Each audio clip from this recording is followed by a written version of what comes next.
Hey, good afternoon, everybody. It is June 7th, 2024. We are in the Old Testament book of Hosea. We're going to read chapter 4 and 5 today. So a little bit of a lengthy section, but we'll get through it here. What's going on? Well, Hosea was a prophet.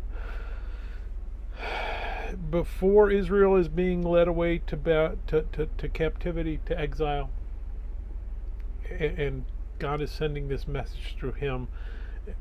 And Hosea is a little bit different because he's acting this out. The message is that Israel has been unfaithful to God, and God is going to treat him like an unfaithful spouse. And in fact, he wants Hosea to go out and marry an unfaithful woman and have children, and some of them probably aren't his, to demonstrate the unfaithfulness that God is accusing Israel of. But there's also some reconciliation coming. That God's going to be patient, God's going to be kind, God's going to welcome them back when they decide to change. So we've seen a lot about Hosea marrying Gomer and having the children. In this section here, these two chapters we're going to read, God's really going to talk about the unfaithfulness of Israel and give us the meat of this metaphor. So let's go ahead and we're going to read chapter 4 and 5 in Hosea. Hear the word of the Lord, you children of Israel, for the Lord brings a charge against the inhabitants of the land. There is no truth or mercy or knowledge of God in the land.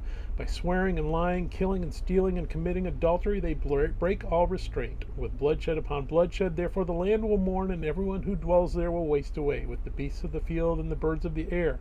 Even the fish of the sea will be taken away. Now let no man contend or rebuke another, for your people are like those who contend with the priest. Therefore you shall stumble in the day, the prophet shall stumble with you in the night, and I will destroy your mother. My people are destroyed for lack of knowledge, because you have rejected knowledge. I also reject you from being priests for me, because you have forgotten the law of your God. I also will forget your children. The more they increase, the more they sinned against me. I will change their glory into shame. They eat up the sin of my people. They set their heart on their iniquity, and it shall be like people like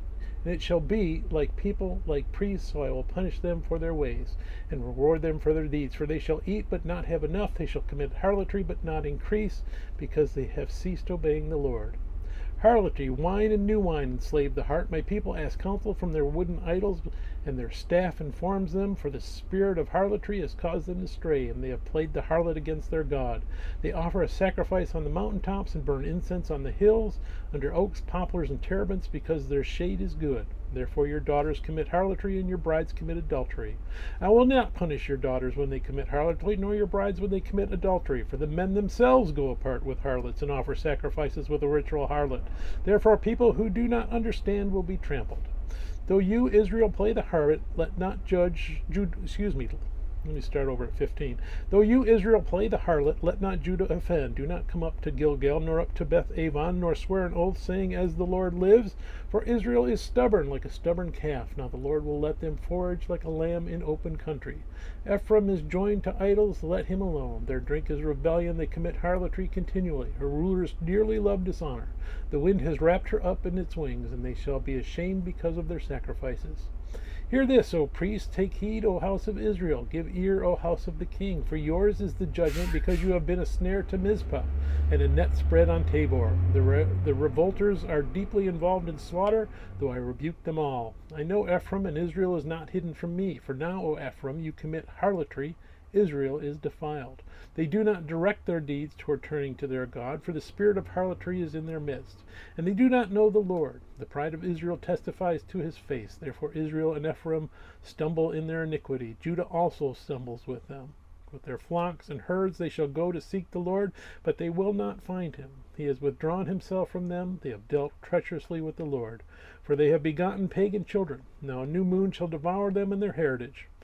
Blow the ram's horn in Gibeah, their trumpet in Ramal. Cry aloud at Beth Aven. Look behind you, O Benjamin. Ephraim shall be desolate in the day of rebuke. Among the tribes of Israel I make known what is sure.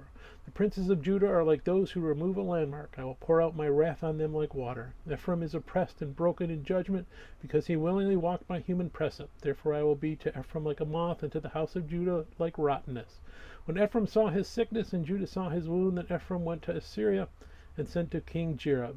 Yet he cannot cure you, nor heal you of your wound. For I will be like a lion to Ephraim, and like a young lion to the house of Judah. I, even I, will tear them and go away. I will take them away, and no one shall rescue. I will return again to my place, till they acknowledge their offense. Then they will seek my face. In their affliction they will earnestly seek me. May God bless the reading of his word. May God bless you. Bye.